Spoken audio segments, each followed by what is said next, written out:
কবুল করো। ও আয়াতের ব্যাখ্যার মধ্যে একটা ঘটনা আনছেন রাসূলুল্লাহর একজন সাহাবী, যার নাম হলো সাদ ইবনে ওয়াক্কাস।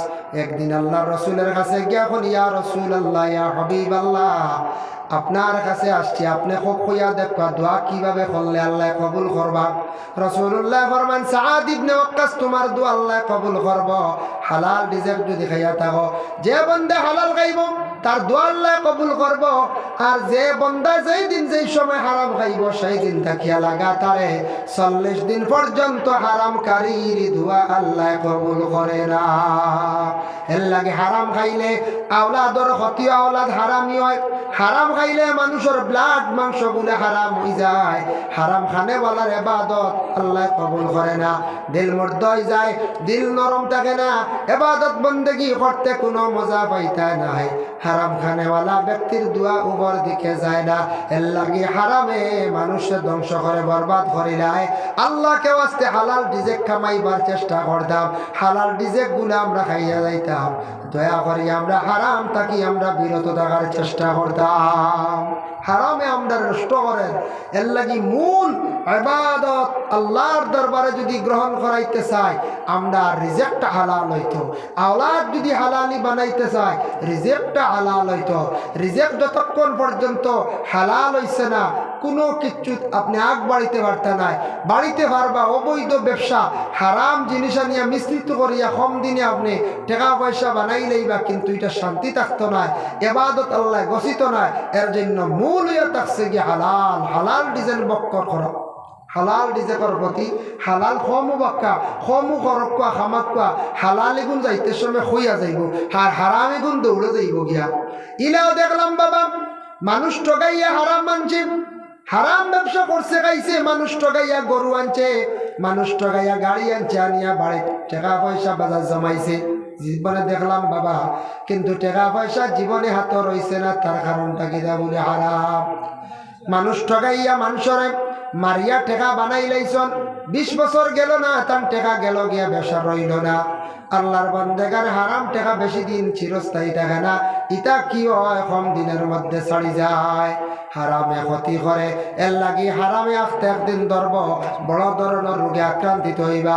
আল্লাহ পাক রব্বুল আলামিনে আমরার তৌফিক দেখবা, হালাল রিজিক খাইতাম, হালাল অবস্থা চলার চেষ্টা করতাম। আল্লাহ আমরা প্রত্যেকের তৌফিক দেখা সবে হোক, আল্লাহুম্মা আমিন। আর দয়া করিয়া জীবনে বাবা নামাজ খানান্তর জীবনে সুন্দর করে আমরা আদায় করতাম, আল্লাহ তৌফিক দিদা। যত সুন্দর করিয়া নামাজ পড়িবা তত জীবন আল্লাহ সুন্দর বানাইব, আর যত সুন্দর করিয়া আপনি শান্তিতে নামাজ পড়িবা তত জীবন আল্লাহ শান্তির বানাইব। এর লাগি 5 ওয়াক্তের নামাজ রে আল্লাহকে ওয়াস্তে সারা কি করক্কা, কায়েম করক্কা। 5 ওয়াক্তের নামাজ কায়েম করক্কা। সময় গেছে গিয়া অক্তে অক্তে নফসর লাগি জিহাদ করিয়া, লড়াই করিয়া নামাজ হারাইতে আদায় কর।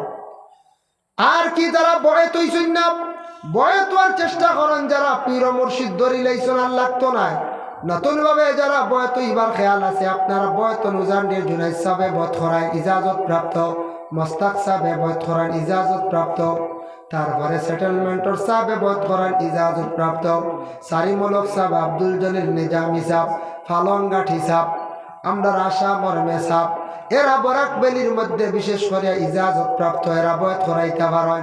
যার জন্য বয়ত দেরি করবা না। আল্লাহ এবং আল্লাহর রসুল দে সলদি পাইতে গিয়া, সঠিক রাস্তা পাইতে গিয়া আপনি পীর ও মুর্শিদ ধরিয়া নিয়মিতভাবে আপনি সবক চালানোর চেষ্টা করুক। নিয়মিতভাবে সবক চালাইবার চেষ্টা করো। আল্লাহ পাক রব্বুল আলামিনে দেখবা আপনার রিজিক ও সব কিছুর মধ্যে বরকত দিবা। তবে আল্লাহ মানুষের বিভিন্ন রকমে আল্লাহ পরীক্ষা করেন। وَلَنَبْلُوَنَّكُمْ بِشَيْءٍ مِّنَ الْخَوْفِ وَالْجُوعِ وَنَقْصٍ مِّنَ الْأَمْوَالِ وَالْأَنفُسِ وَالثَّمَرَاتِ। সংক্ষেপে কইলি আর যেন আল্লাহ মানুষের কোনো সময় দন দিয়া পরীক্ষা করেন, খেয়রে আল্লাহ আওলাদ দিয়া পরীক্ষা করেন, খেয়রে না দিয়াও পরীক্ষা করেন। কোনো মানুষরে আল্লাহ দুশ্মন ফিস লাগাইয়া পরীক্ষা করুন। বিভিন্ন রকমে আল্লাহ মানুষরে আজমাইয়া থাকুন। এর জন্য বাবা জিন্দগির মধ্যে অভাবে দেখা দিব, হইতে আল্লাহ আপনার আজমান দেখি আমার নাম লয়নি। খেয়রর দন দিয়া আল্লাহ আজমান খেয়রর আওলাদ দিয়া আজমান খেয়রর না দিও আজমান খেয়রর খালি মেয়ে দিও আজমান খেয়রর খালি ছেলে দিও আজমান যার জন্য দয়া করিয়া জীবনে আল্লাহ আপনার আমার পরীক্ষা করতে পারেন আমরা প্রত্যেক পরীক্ষার মধ্যে আমরা কামিয়াবি গিয়ে পৌঁছিতাম তবে রিজেকর দরওয়াজা আল্লাহ খুলিয়া দেন আল্লাহর দরবারে যদি কিছু নেক আমল যদি বেশি করে করতাম পারে যত বেশি করে নফল নামাজ পড়িবা নফল ইবাদতের মধ্যে জড়িত থাকবা তত বেশি আল্লাহ মানুষকে কি করন বেশিরভাগ রিজেক আতা করন আল্লাহ পাক রব্বুল আলামিনে তৌফিক দেখবা সবরে খাস করিয়া নামাজ খানান তার সঠিক নিয়মে পড়ার হারাম থাকি বাঁচা হালাল রিজেক খাইবার আমদার আল্লাহ তৌফিক দেখবা সবে হোক আল্লাহুম্মা আমিন ওয়া মা আলাইনা ইল্লাল বালাগ ওয়া আখিরু দাওয়ানা আনিল হামদুলিল্লাহি রাব্বিল আলামিন মুহতারাম হাজিরিনে কেরাম এখন খুব সম্ভবত এশার আজান হইব নামাজ হইব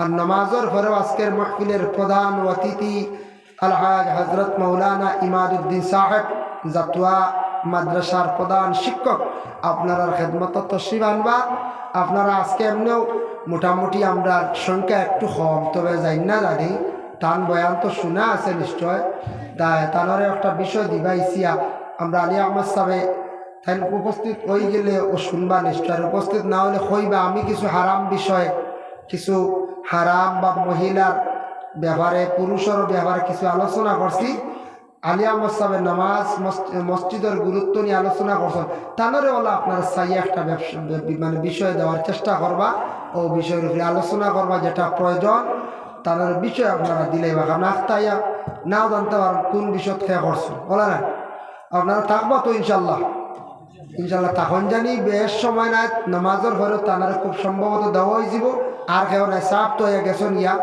আর তার বয়ান আপনারা শুনিয়া যাইবা আর আমিও আরেক প্রোগ্রামে যাইতাম আলী আহমদ সাহেব যেন গেছেন বুঝাইছিল বহুত দূরে খালাইন থেকে আরো তো হবে যার কারণে তাই হলো গিয়ে শেষ করতে গিয়ে আমিও গিয়ে ফসিতাম যার কারণে আমি বহুত দূরে যেতাম আমার কথা আসলো আমি 8টায় রওনা দিলাইতাম বলা মূল্য আসলো 8:30 বাচ্চা আধা ঘন্টা আমরা খাতির হিসাবে এরিয়ার হিসাবে দাবিও আছে খুলাইয়া দিছে আলী আহমদ সাহেব বলা তোরা ফাজিল ঠেলিয়া নিছো আমিও তোরা নিলাম আর আধা ঘন্টা যা তোর হুজুর আইবা ইনশাল্লাহ তাই নলা আধা ঘন্টা নিলে ইনশাল্লাহ টাইম খাবার দিলাইব দিব না বলছে আপনারা কিন্তু সারা থাকবো আজকে বড় ভাল লাগছে মহফিল ঠান্ডা লাগেন না বড় সুন্দর করে প্যান্ডেল সাজাইছে বড় সুন্দর হয়েছে ঠান্ডা এমন লাগেন না চতুর্দিক ঘেরাও করা প্যান্ডেলও খুব মজা লাগে ভাল লাগে এগুলা কোনো আমরা প্যান্ডেলও যাই আমরা ঠান্ডায় খাওয়াও নিয়ে গিয়া বুঝেছেন কিছু নেরাউলি তো আজের মাঝে মাঝে এখনও শুরু হয়ে আসছে আউরের ময়দান ফাও নিয়ে গিয়ে ওয়াজ থাকি নামি আনলে গাড়ি হিটার দি ফাও টান গরম করি বলা অবস্থা যার কারণে আজকে খুব ভাল লাগে খুব ভালো মৌসুম করছে বেশি ঠান্ডা না বেশি গরম নাই দেখো ডিসেম্বর শেষ কিন্তু ঠান্ডা নাই শেষ না বলছে আগে ডিসেম্বরের লাস্টে কি পরিমাণ যেতা মারত না ঠান্ডা এটা দেশ কমে গেছে গিয়া যাই হোক আগামী 28 জানুয়ারি আমরা সুনাশা মাদ্রাসার বাৎসরিক জলসা ইসালে সব মাহফিল আপনারা যাইবা অতিথি হল আমরা এগুলা বেশ বড় সারা আনি আপনার মাদ্রাসার বিল্ডিংয়ের খাস চলে এক ছেলে হয়েছে 2 নম্বর ছেলে হইতো গতিকে বড় হলকে ওয়াজও গেছি না এবার শুধু হুজাইতা কি আমরা উস্তাদে মোহতারাম আল্লামা মুবশির আল নিজামী সাহেব তাই খুব ভালো একজন সুফি ইজাজত প্রাপ্ত বিস্কুট হিসাবের খলিফা তাই আপনার বয়ত করাই ভালো এক আলিম যে মাদ্রাসা আমরা পড়ি এটা আলিম এখন মিলানি বোধ কঠিন তাই আমরা উস্তাদ আমার উস্তাদ আলী আহমদ সাহেব আমরা মুফতি জামাল আহমদ সাহেব আপনার গাঁও তাম উস্তাদ এর লাগে মুফতি জামাল সাহেবরে আমরা সুনাশা মাদ্রাসাত রাখা হয়েছে তাই এখন খেদমত করতে পড়াইতরা তার কারণে আপনারা দাওয়াত রইল 28 জানুয়ারি যাইবা তো ইনশাল্লাহ কম বেশ যাই না আপনারা খাস করে যাইবা আর আপনার কাছে আমার আরজ রইল বিশেষ করে আমরা এরিয়ার যত মাদ্রাসা আছে যা পারেন যে জেলা পারেন টুকটাক সাহায্য করেন জানি তা মাদ্রাসায় তা চলতো এটা বন্ধ হইতো না আল্লাহ তৌফিক দর্শক হোক আল্লাহুম্মা আমিন ওয়া মা আলাইনা ইল্লাল বালাগ ওয়া আখিরু দাওয়ানা আলহামদুলিল্লাহি রাব্বিল আলামিন আস্তাগফিরুল্লাহ ইন্নাল্লাহা গফুরুর রহিম।